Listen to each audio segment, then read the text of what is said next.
Magandang araw o gabi po. Ako po si Glenn at nais kong ibahagi ang kwentong to na hanggang ngayon kahit ilang taon na ang lumipas hindi ko pa rin makakalimutan. Taong 1980 nang mangyari to. Panahong simple pa ang buhay. Wala pang cellphone at halos radyo lang ang libangan ng mga tao tuwing gabi. Nagsimula lahat nang magbakasyon kami ng tatlo kong kaibigan, sina Miko, Dante at Gabriel, sa probinsya ni Miko. Sa may bahagi ng Quezon, isang liblib na baryo na napapaligiran ng bundok, ilog at makapal na gubat. Wala pa ron masyadong kuryente noon. Petromax lang at gasera ang gamit sa gabi. "Sigurado ka ba dyan sa plano mo, Miko?" tanong ni Dante habang binabaybay namin ang mahabang daan papasok sa baryo. "Oo naman. Tahimik doon. Pwede tayo magpahinga, uminom at magpalamig sa ilog.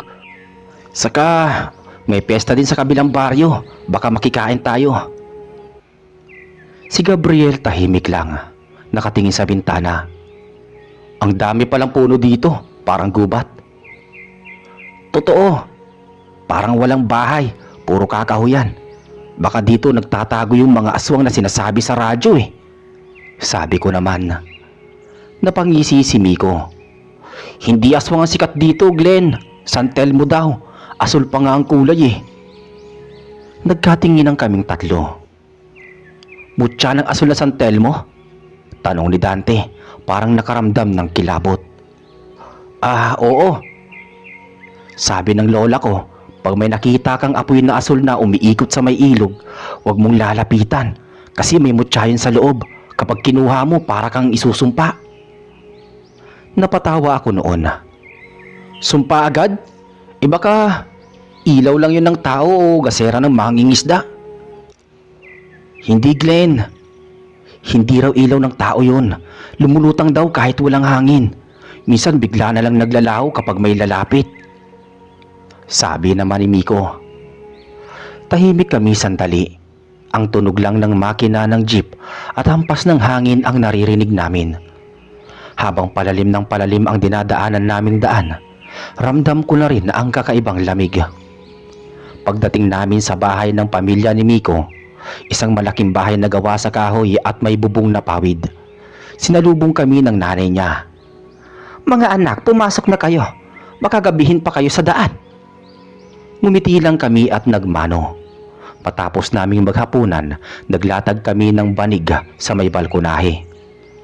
Tahimik na gabi. Tanging kuliglig at huni ng tuko ang maririnig. "Ang sarap ng simoy ng hangin. Parang gusto ko nang dito tumira," sabi ni Dante. Ngumiti si Miko. "Bukas dadalhin ko kayo sa ilog. Doon raw madalas makita yung asul na San Telmo." Napatawa si Gabriela. Sige, gusto kong makita yan. Titigan natin kung totoo talaga." Ngunit habang patulog na ako, may narinig akong mahina, parang sipol na galing sa may kakahuyan.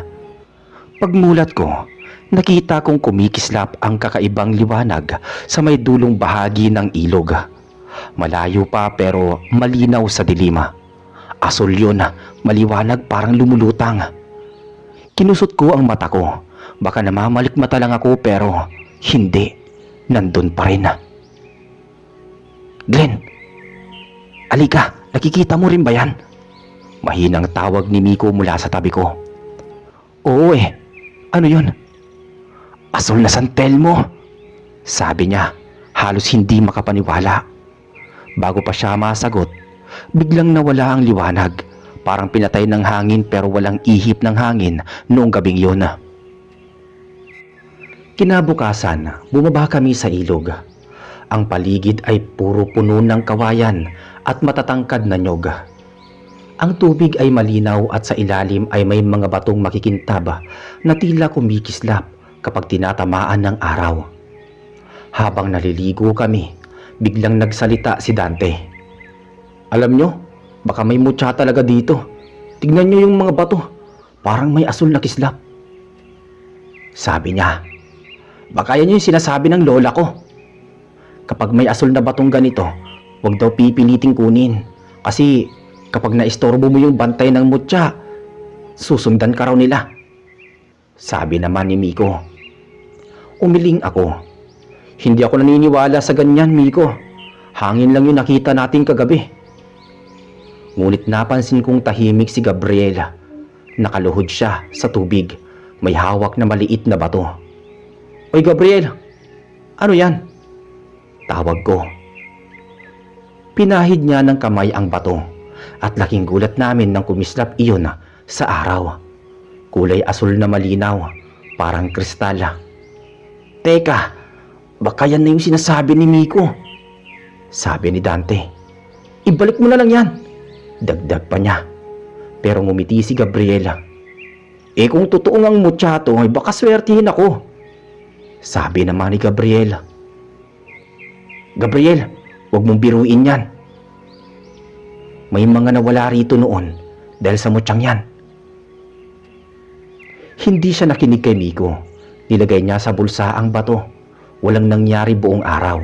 Pero pagdating ng gabi, nagsimula na ang kakaiba. Habang kumakain kami ng hapunan, biglang napundi ang gasera. Ilang segundo pa lang ang lumipas. Bumalik ang liwanag pero may narinig kaming mahina. Parang naglalakad sa labas. May tao sa labas? Tanong ni Miko. Tumayo si Dante at sumilip sa bintana. Wala, pero parang may kumikislap doon sa may puno. Mautal-utal niyang sabi. Lahat kami sabay-sabay lumapit. Sa labas ng bahay, may nakita kaming asul na liwanag. Paikot-ikot parang may buhay. At sa di kalayuan, parang may anino ng isang babae. Mahaba ang buhok, nakaputi at nakatayo sa tabi ng ilog. Nanigas kami sa kinatatayuan namin. Gabriel, nasa bulsa mo ba yung bato? Bulong ko. Tumango siya at nanginginig. Oo, bakit? Ngumiti si Miko ng pilit. Ibalik mo na yan bukas. Baka mamaya, baka yan ang hinahanap ng San Telmo. Hindi ako kagad nakatulog ng gabing yun. Paulit-ulit sa isip ko yung nakita naming liwanag at yung aninong babae sa may ilog.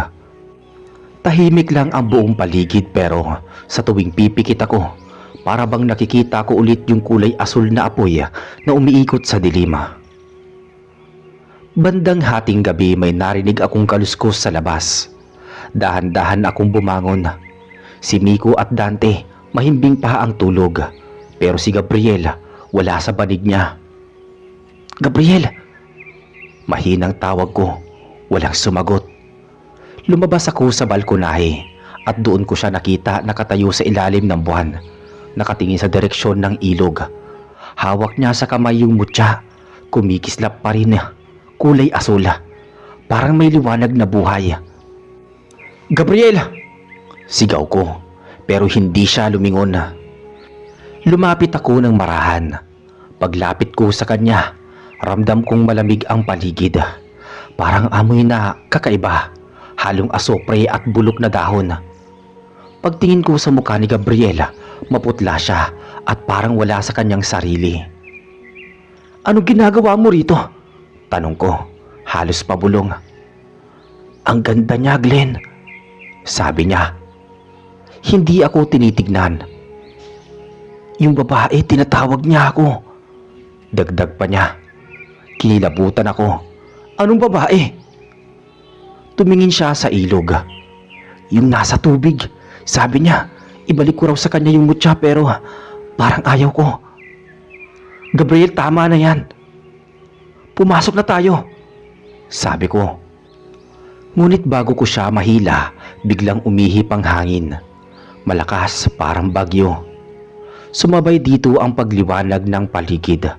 Sa mismong ibabaw ng ilog, may lumitaw na asul na apoy. Paikot-ikot sa gitna noon, isang hugis na babae. Mahaba ang buhok, kumikislap ang balat, pero ang mga mata puro itim. Hindi siya tao. Napatras ako. Si Gabriel nakatitig lang, parang nawala sa wisyo. Siya yun, Glenn. Yung mutya. Bulong niya. Gabriel, tumakbo ka na! Sigaw ko. Pero huli na, biglang umapoy ang paligid ng ilog. Hindi pula kundi asul. At tumalon si Gabriel sa tubig na parang sinaniban. Gabriel! Sigaw ko. Pero hindi ko na siya naabutan. Nakita kong hinawakan siya ng babae sa ilalim at parehong lumubog sa gitna ng ilog. Ilang segundo lang, naglaho ang apoy. Tahimik na ulit. Tumakbo ako pabalik ng bahay. Ginigising si Miko at Dante. Gising! Si Gabriel kinuha ng San Telmo!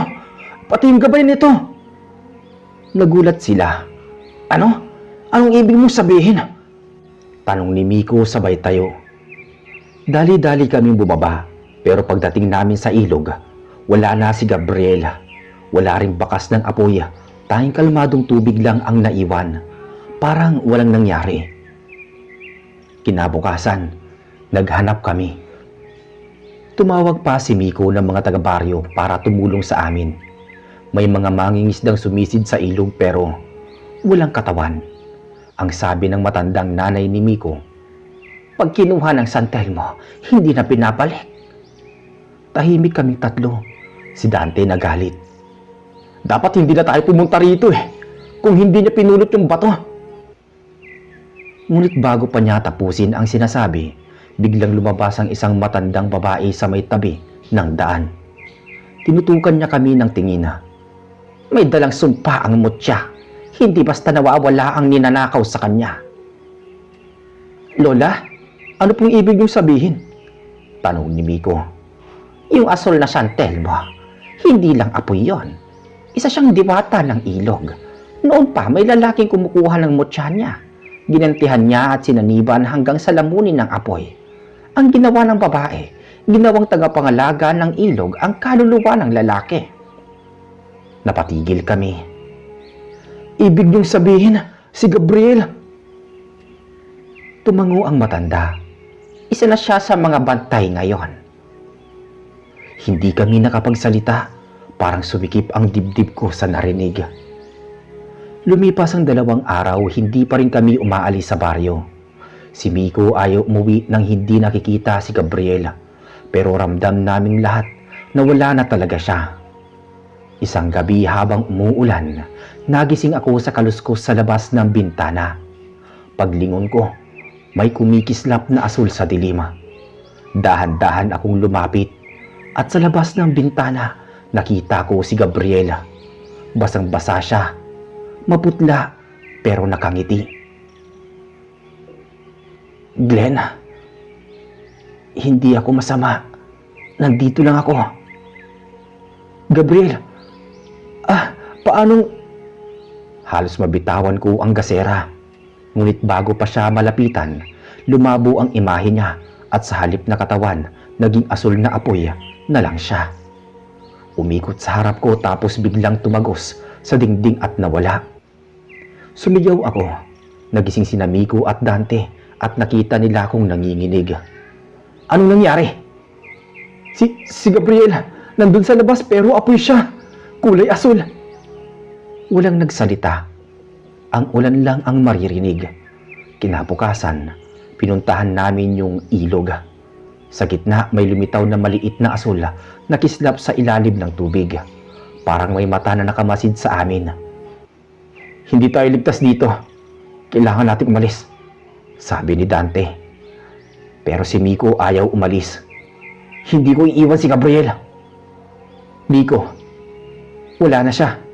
Baka kung bumalik pa tayo dito, tayo naman ang kunin, sabi ko naman. Tahimik siya. Nang dumilim, muli siyang pumunta sa ilog ng palihim. Sinundan ko siya mula sa malayo. Paglapit niya sa tubig, nagsimula na namang sumiklab ang asul na liwanag. Narinig kong bumulong siya. Gabriel, kung nandyan ka, pakita ka. At doon ko nakita unti-unting lumitaw ang apoy, tapos ang mukha ni Gabriela. Nakangiti pero walang mata. Umalis na kayo. Hindi niya kayo patatahimikin, sabi ni Gabriela. Anong ibig mo sabihin? Sabi ni Miko. Ang mutya kailangang ibalik. Pero kapag ginawa niyo yon, may kapalit. Bigla siyang nilamon ng apoy at sumabog ang liwanag. Naramdaman kong may mainit na hangin na dumampi sa mukha ko at pagkatapos wala na ulit. Nang bumalik kami sa bahay, parehong tahimik kaming tatlo. Walang gustong magsalita. Kinabukasan, kinausap kami ng matanda ulit. May natira pa bang mutya sa inyo? Tanong niya. Tumango si Miko. Dahan-dahan niyang inilabas ang maliit na asul na bato na nakuha ni Gabriela. Yan ang dahilan. Dalihin niyo yan mamayang gabi sa gitna ng ilog. Pero mag-iingat kayo. Kapag humiling ang diwata ng kabayaran, huwag kayong papayag. Sumapit ang gabi. Puno ng takot ang dibdib ko. Dala namin ang mutya at naglakad kami papunta sa ilog. Tahimik, maliban sa huni ng kuliglig at hampas ng alon sa bato. Pagdating namin sa gitna ng tulay, nilagay ni Miko sa palad ang mutya. Patawarin niyo kami. Isinusuli na namin to. Biglang nagliwanag ang paligid. Asul, kumikintab at sa gitna ng tubig, lumitaw ulit ang babaeng apoy. Nakatingin siya sa amin, walang emosyon. Bakit niyo kinuha? Tinig na parang galing sa ilalim ng lupa. Hindi namin sinasadya. Patawarin niyo kami. Sagot ni Miko.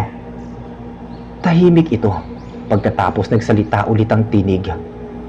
May isa sa inyo ang dapat manatili. Anong ibig mo sabihin? Tanong ko halos mapasigaw. Para makabalik ang isa, kailangan ng kapalit. Sabi ng diwata. Sumigaw si Dante. Hindi kami papayag. Ngunit biglang hinampas ng malakas na hangin ang paligid. Ang mutya lumipad mula sa kamay ni Miko at lumubog sa tubig. Kasabay nito bumuka ang lupa sa gilid ng ilog at may asul na apoy na sumabog paakyat. Narinig ko si Miko na sumisigaw. Tumakbo na kayo! Ngunit hindi ko siya naabutan. Sa isang iglap, nalunod siya sa gitna ng liwanag. Pagmulat ko, ako na lang at si Dante ang natira sa pampang. Tahimik na ulit ang ilog pero sa ilalim, may kumikislap na dalawang mutya. Umiikot parang may bagong bantay. Si Dante nakaupo sa tabi ko, nanginginig, namumutla. Glenn, si Miko kinuha na rin nila. Mahina niyang sabi. Hindi ako nakasagot. Parang naputol ang hininga ko. Umuwi kami sa bahay nang walang imikan. Pagdating doon, sinalubong kami ng ina ni Miko, umiiyak. Nasaan ang anak ko? Hindi ko masabi ang totoo. Paano ko ipapaliwanag na nilamon siya ng asul na apoy sa gitna ng ilog? Nawala po siya sa may ilog. Sinubukan namin hanapin pero hindi niya natapos ang pangungusap. Lumipas ang ilang oras, nagsidatingan ang mga taga-baryo. May ilan daw na nakakita ng asul na liwanag kagabi. Malakas, parang may sumabog sa langit. Tapos biglang nawala. Sabi ng mga matatanda, isa na namang kaluluwa ang kinuha ng mutya. Kinabukasan, nagpasya si Dante na umalis na kami. Ayoko na rito, Glenn. Dinala natin tong sumpa. Kahit saan tayo pumunta, baka sundan tayo ng asul na San Telmo. Pero ako hindi makaalis. Parang may humihila sa akin pabalik sa ilog. Tuwing gabi naririnig ko pa rin yung tinig ni Miko. Mahinang bulong mula sa labas. Nagsasabing, tulungan ko raw sila. Hanggang isang gabi, bumalik ako mag-isa sa ilog. Dalawang mutya ang kumikislap sa ilalim ng tubig. Niluhuran ko yun at halos maramdaman ko ang init kahit malamig ang hangin. Kung nandyan kayo, Gabriel, Miko, patawarin niyo ako. Sinuli na namin ang mutya. Ayoko lang may mamatay. Sabi ko. Biglang nagliyab ang tubig at lumitaw ang diwata. Hindi siya galit ngayong gabi. Tahimik lang, nakalutang sa ibabaw ng tubig. Nakatingin sa akin. Hindi mo sila kayang bawiin. Pinili nila ang kapalit. Anong ibig mo sabihin? Ang kaluluwa ng kumuha ng mutya ay nakatali sa ilog. Isa pa, ang nagbigay ng bato ay kailangang manatili. Nanlaki ang mata ko. Ako? Hindi akong kumuha, si Gabriel yun. Ngunit ikaw ang unang nakakita. Ikaw ang tinawag ng apoy noon. Sagot ng diwata. Naramdaman ko nga, umiinit ang paligid. Tumindi ang liwanag ng asul na apoy. Nagsimula akong umatras pero sa bawat hakbang ko, parang humihigop ang hangin pabalik. Hindi ako kasali dito! Sigaw ko. Ngumiti ang diwata at biglang lumapit. Lahat ng nakakita ng mutya, may bahagi na ng sumpa. Paglapit niya, huminto ang lahat. Ang hangin, ang alon, pati ang kuliglig. Parang natigil sa oras. Kung gusto mong matapos, kailangan mong putulin ang ugnayan. Ibalik mo ang dugo sa ilog. Sabi niya. Hindi ko kaagad naintindihan pero nang tignan ko ang paligid, nakita ko yung maliit na kutsilyo na naiwan ng mga mangingisda sa pampang. Dugo? Bulong ko. Isang patak lang para maputol ang sumpa. Sabi ng diwata. Kinuha ko ang kutsilyo at ginuhit ang palad ko. Dumaloy ang dugo, tumulo sa tubig. Sa bawat patak naglalaho ang asul na liwanag. Ang diwata dahan-dahang lumubog hanggang sa tuluyang maglaho. Nang huminto ang apoy, huminga ko ng malalim. Parang gumaan ang paligid. Ngunit pagtingin ko sa tubig, may dalawang mukha akong nakita sa ilalim. Sina Miko at Gabriela. Nakangiti pero unti-unting naglaho. Kinabukasan nagpaalam na ako sa nanay ni Miko. Pasensya na po, wala akong nagawa. Sabi ko. Umiti siya kahit namumugto ang mata. Baka ganyan talaga ang kapalaran ng anak ko, Glenn. Ang mahalaga na ibalik niyo ang mutya. Lumakad ako palabas ng baryo, dala ang mabigat na pakiramdam. Habang binabagtas ko ang daan palabas, napansin kong sa tuwing matitignan ko ang ilog mula sa malayo, may maliit na asul na kislap pa ring lumalabas sa tubig. Mahina pero buhay. Hindi ko na alam kung imahinasyon ko lang ba o paalala ng mga nawala. Pero sa tuwing kasapit ang gabi, lalo na kapag umuulan, parang may tinig pa rin akong naririnig mula sa hangin. At sinasabi ng tinig na yun na huwag kong kalimutan ang mutya. Pagbalik ko sa lungsod, ilang linggo akong hindi mapakali. Si Dante biglang nagkasakit. Laging nananaginip na may umaapoy na babae sa tabi ng kama niya. Ako naman, minsan paggising ko sa madaling araw, may marka pa rin sa palad ko. Asul parang paso pero hindi masakit. Makalipas ang ilang taon, binalikan ko ang baryo. Taong 1987 na noon, 7 taon na matapos mangyari ang lahat. Marami nang nagbago, may kuryente na, may mga bagong bahay na yari sa semento. Pero ang paligid pareho pa rin. Tahimik, luntian, at kapag sumasapit ang gabi, madilim pa rin ang daan papunta sa ilog. Bumalik ako hindi para magbakasyon kundi dahil sa isang panaginip. 3 gabi na kasi akong ginigising ng parehong imahe. Sina Miko at Gabriela, nakatayo sa gilid ng ilog. Nakangiti. Parang may gustong sabihin. Lagi kong naririnig sa panaginip ko ang parehong tinig. Sinasabi nilang bumalik ako. Hindi ko alam kung bakit pero ramdam kong totoo yun. Kaya kahit labag sa loob ko, nagpasya kong bumalik. Pagdating ko sa baryo, sinalubong ako ng ilang matandang kakilala. Glenn, sabi niya, ikaw ba yung kasama nila Miko noon? Tumango ako. Opo. Napailing siya. Huwag ka na sanang pumunta sa ilog. Mula nang mangyari yon, wala nang lumalapit doon. Lahat ng sumubok nagkakasakit o naglalaho. Hindi po ako magtatagal. May gusto lang po akong malaman. Gabi na nang makapunta ko sa dating bahay ni Miko. Nakatirik pa rin ito pero luma na at halatang walang nakatira. Ang mga tabla may amag. Ang pawid butas-butas. Sa loob amoy lumang kahoy at alikabok. Sa sulok ng silid kung saan kami natulog noon, may nakita kong lumang kahon. Binuksan ko at doon ko nakita ang isang lumang larawan. Kaming apat yun nakangiti sa tabing ilog. Napatitig ako. Hindi ko napansin pero sa dulo ng larawan may maliit na asul na mantsa. Parang sinadyang markahan. Pinunasan ko pero hindi natanggal. Sa halip kumislap yun. Kinabahan ako. Pag-angat ko ng ulo ko nakita kong bukas na ang pinto ng bahay. Kahit alam kong sinara ko yun kanina. Lumabas ako at sa di kalayuan may liwanag. Asul na kumikislap sa may kakahuyan. Alam kong iyon na yun. Iyon ang dahilan kaya ako bumalik. Habang papalapit ako sa ilog, ramdam ko ang bigat ng hangin. Parang humahaplos sa balat ko ang lamig. Pagdating ko sa pangpang, nakita kong muling buhay ang ilog. Malinaw ang tubig pero sa ilalim may umiikot na dalawang liwanag. Parang maliit na bola ng apoy. Dahan-dahan akong lumapit. "Gabriela! Miko!" Tawag ko. Walang sumagot pero biglang may bumubula sa gitna ng ilog. Kasunod ng isang anyo, babae nakaputi, mahaba ang buhok, lumulutang sa ibabaw ng tubig. Hindi ako gumalaw. "Bakit ka bumalik?" Tanong niya. Malamig ang boses. Gusto kong maintindihan. Gusto kong malaman kung bakit nangyayari yun sa kanila.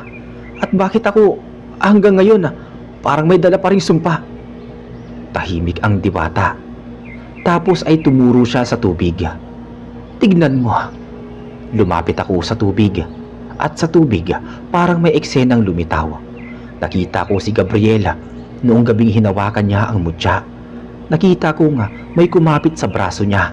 At sa sandaling yun, hindi lang siya ang sinaniban, pati ako. Nakatayo malapit sa kanya, tinamaan ng liwanag ng apoy. Doon ko naintindihan.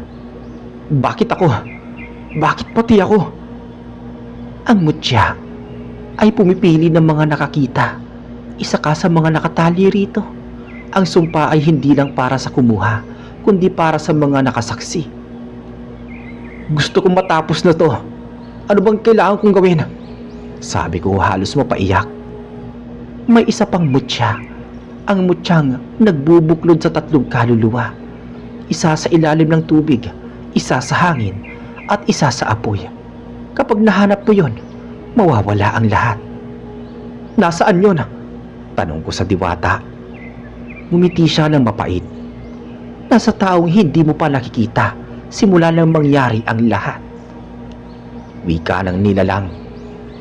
Kinabukasan, bumisita ako sa bayan para magtanong. Nalaman kong si Dante na matagal nang umalis ay bumalik din ilang linggo ang nakalipas. Ayon sa mga tao na nanirahan daw siya sa kabilang baryo malapit sa Talahiban, pero bihira daw umalis o lumabas, parang may dinadala. Dahil sa sinabi ng diwata, agad ko siyang pinuntahan. Matagal kong nilakad ang makitid na daan hanggang sa marating ko ang isang lumang kubo na halos nakatago sa mga damo. "Dante!" Sigaw ko mula sa labas. Walang sumagot pero narinig ko ang kaluskos sa loob. Binuksan ko ang pinto at doon ko siya nakita. Si Dante payat na payat. Maitim ang paligid ng mata at parang hindi natutulog ng ilang araw. "Glenn, akala ko hindi ka na babalik dito." Mautal-utal niyang tanong. "Bakit? Anong nangyari?" Tanong ko sa kanya. Umiti siya ng pilit. "Naririnig ko sila gabi-gabi. Sila Miko at si Gabriel. Tinatawag nila ako. Akala ko ako lang ang sinusumpa, pero ngayon nandito ka." "May sinabi sa akin yung diwata. May isa pang mutya raw. Kailangan nating hanapin yun para matapos na to." Ngumiti siya ng malamig. "Hindi mo na kailangang hanapin, Glenn. Nasa akin ang mutya." Napatigil ako. "Anong ibig mo sabihin?" Dahan-dahan niyang iniangat ang kamay niya. Sa palad niya may maliit na bato. Kulay asul pero mas madilim kaysa sa nauna.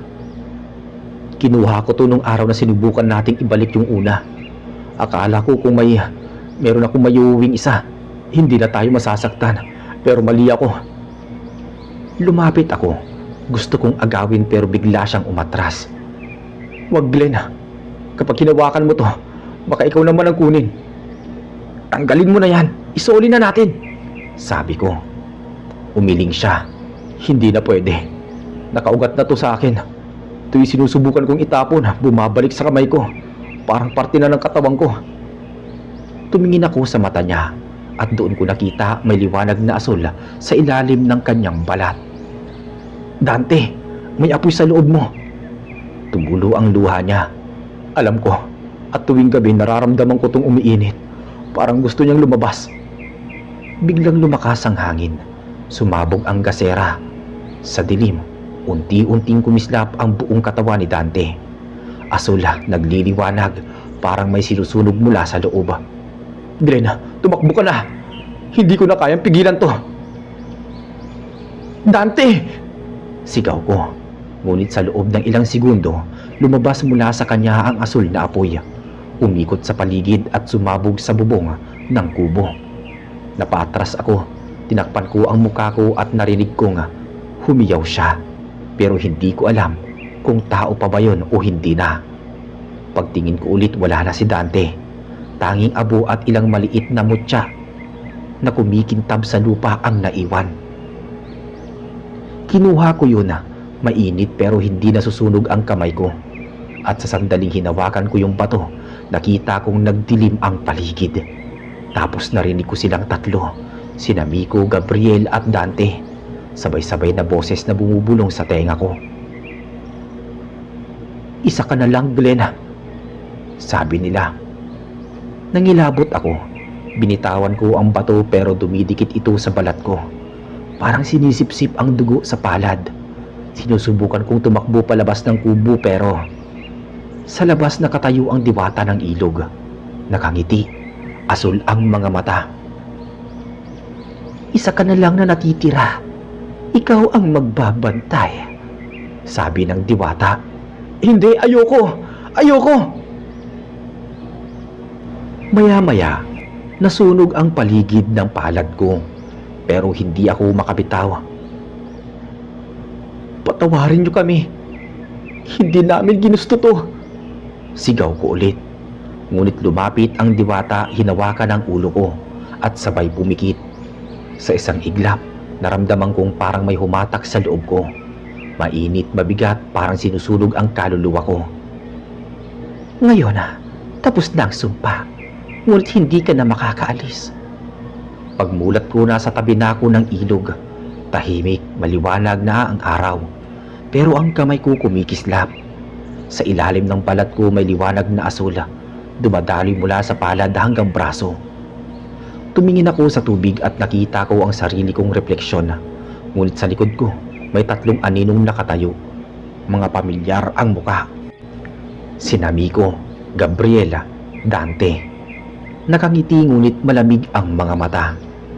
At sa gitna naming apat, sa ilalim ng tubig, may kumikintab na tatlong mutya. Simula nang mangyari yun, hindi na ako umalis sa baryo. Araw-araw tinatangka kong mamuhay na parang dati pero hindi ko na kayang maging normal. Kapag sumasapit ang gabi, nakikita ko sa balat ko yung liwanag. Umiilaw mula sa palad hanggang balikat. Asul at mahina, pero malinaw. Hindi ako nagkakasakit. Hindi rin ako natutulog ng mahimbing. Tuwing pipikit ako, naririnig ko silang tatlo. Sina Miko, Gabriel at Dante. Pumubulong sa dilim na parang nasa paligid lang. At sinasabi nila, bantayan ko daw yung mutya. Hindi ko alam kung paano matatapos to, pero alam kong hindi na to simpleng sumpa. Parang may tungkulin akong hindi ko pinili. Isang gabi, habang nasa may pampang ako, may narinig akong mga tinig mula sa kabilang dulo ng ilog. Mga kabataang nagtatawanan, may dalang ilaw. Agad akong kinabahan. Lumapit ako sa ilalim ng puno. Pinagmamasdan sila. 4 silang lalaki, tila mga lasing. Dala-dala ang lambat at isang bote ng alak. Pare, yun ba yung sinasabi nilang ilog ng asul na San Telmo? Tanong ng isa. Oo daw eh. Kapag sineswerte ka nga naman, makakakita ka na ng ilaw kapag kinuha mo yun. Yayaman ka na. Sagot ng isa, sabay tawa. Paano kung totoo yung sumpa? Tanong ng pinakabata.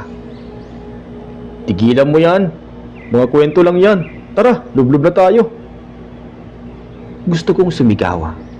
Pigilan sila, pero parang may pumipigil din sa akin. Ang mga kamay ko nagniningning at nanginginig, tapos nararamdaman kong umiinit yung palad ko, yung parte kung saan nakabaon ng mutya. Umalis kayo dyan! Mahina kong sabi pero wala akong boses.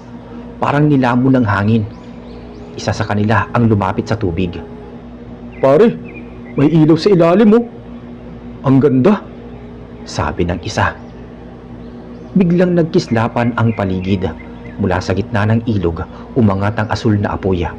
Pamilyar, parang buhay. Sumigaw ang mga lalaki. Nagsitakbuhan pero yung isa hindi nakalayo. Nahila siya ng liwanag pababa, diretso sa ilalim ng tubig. Pare, tulungan niyo ako! Sigaw niya pero ilang segundo lang, lumubog siya at nawala. Tumakbo ako papunta sa kanila. Umalis na kayo! Wala na kayong magagawa! Sabi ko. Nang makaalis sila, lumapit ako sa tubig. Tahimik, wala ni isang bula, pero sa ilalim may anino. Yung binitawang katawan ng lalaki, nakalutang pero parang hinahaplos ng liwanag. At sa tabi niya, lumulutang ang mutya kumikislap. Hindi mo dapat pinakailaman to, sabi ko rito. Pero mula sa ilog, may boses na sumagot. Ang boses ay pamilyar. Paglingon ko, nakita ko si Dante. Hindi mo rin dapat binalikan, Glenn. Hindi ko alam kung multo ba siya o anino, pero malinaw ang mukha niya. Dante! Ngumiti siya ng malungkot. Hindi lahat ng sumpa pwedeng takbuhan. Ang ilan kailangan yakapin. Dagdag pa niya. Anong ibig mo sabihin? Tanong ko. Ang mutya, bantay ng ilog, pero kailangan ng katawan para mabuhay. Ikaw na yun ngayon, Glenn. Hindi ko ginusto to.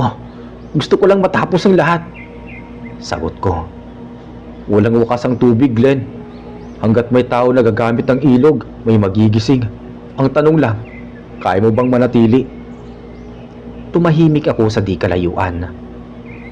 May narinig akong sigaw ng mga tao.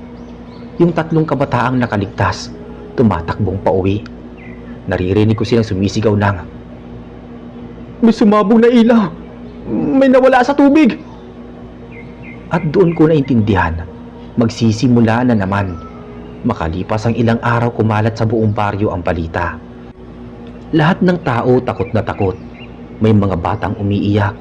May mga magulang na todo ang pagbabantay sa anak na baka magawi sa ilog at maligo. Isang gabi, dumating ang barangay kapitan sa bahay ko. Glenn, ikaw lang ang nakakita nung huli. Ano bang meron dyan sa ilog na yan? Tahimik ako. Hindi ko alam kung sasabihin ko ang totoo. May mga hindi dapat pinapakailaman. At kung ayaw niyong madamay, huwag kayong lalapit. Pero hindi pwedeng pabayaan. Kailangan naming malaman, sabi ng kapitan. Kapag pilit nyo pang sinilip yung hindi para sa tao, baka buong baryo mawala. Hindi to basta sumpa. Isa tong buhay na bantay. Tumahimik siya. Bantay? Anong ibig mong sabihin? Tumango ako. At ako yung ngayon, sagot ko sa kapitan. Kinagabihan hindi ako nakatulog ulit. Lumalakas na naman yung liwanag sa kamay ko. At sa labas ng bahay, naririnig ko yung tunog ng tubig. Parang may naglalakad sa ibabaw ng ilog. Paglabas ko, nakita ko silang 3. Sina Miko, Gabriel at Dante. Nakatayo sa gitna ng tubig. Nakangiti parang naghihintay. At sinasabi nilang, meron pa daw darating. Sino? Gumiti si Gabriela. Ang naghahanap ng kapalit, Glenn. Hindi ko pa man naintindihan ang ibig nilang sabihin, biglang may liwanag na lumitaw sa kabilang pampanga. Isang grupo ng mga tao, may daladalang kamera, mikropono at flashlight. Narinig ko ang isa at sumigaw. Mga kababayan, dito raw makikita ang tinatawag na asul na San Telmo ng barangay na to. mga taga Maynila. Mga taong mahilig sa mga iba't ibang adventure. Hindi nyo alam ang pinapasok nyo. Sabi ko. Bumalik ako sa loob ng bahay pero nanginginig ang kamay ko. Alam ko nga, kapag lumapit sila sa ilog, may mangyayari. At kapag may nangyari ulit, ako ang may kasalanan. Pagbalik ko sa pangpang, naroon na sila. Nag-aayos ng ilaw. Tinatawanan ang mga kwento ng mga taga-baryo. Pare, baka bulto lang ng kwento to eh, sabi ng isa. Pero nang sinindihan nila yung flashlight, biglang sumalubong ang asul na kislap sa gitna ng tubig. Uy, may ilaw nga! Sigaw ng isa na may hawak na kamera. Kunan mo, kunan mo! Dagdag pa ng isa. Bago pa man sila makalapit, naramdaman kong nag-init ang palad ko at biglang sumabog ang hangin. Naglaho ang ilaw ng kamera at sa gitna ng ilog, tumindig ang apoy. Mas malaki, mas maliwanag kaysa dati. Tumakbo na kayo! Sigaw ko, pero huli na. Isa sa kanila nahila ng liwanag at sa isang iglap naglaho. Sumigaw ang mga tao nagsitakbuhan. Ako lang ang naiwan. Lumapit ako sa ilog, lumuhod at pumikit. Kung ito na ang parte ko, tanggap ko. Basta tapusin nyo na. Ngunit may boses na sumagot, yung diwata. Hindi matatapos hanggat may nakakakita. Ikaw ang mata ng mutya ngayon, Glenn. Hanggat ikaw ay nandito, hindi matatapos ang apoy.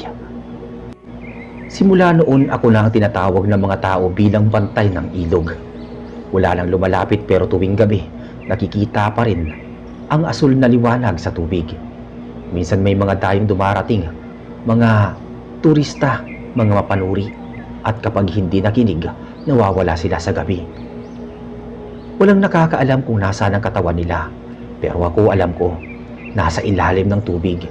Buhay pa pero walang kaluluwa. At sa tuwing tinitingnan ko at tumitingin ako sa tubig, nakikita ko yung mukha nila. Nakangiti pero malamig, kasama sina Miko, Gabriel at Dante. Sa ngayon nananatili pa rin ako dito.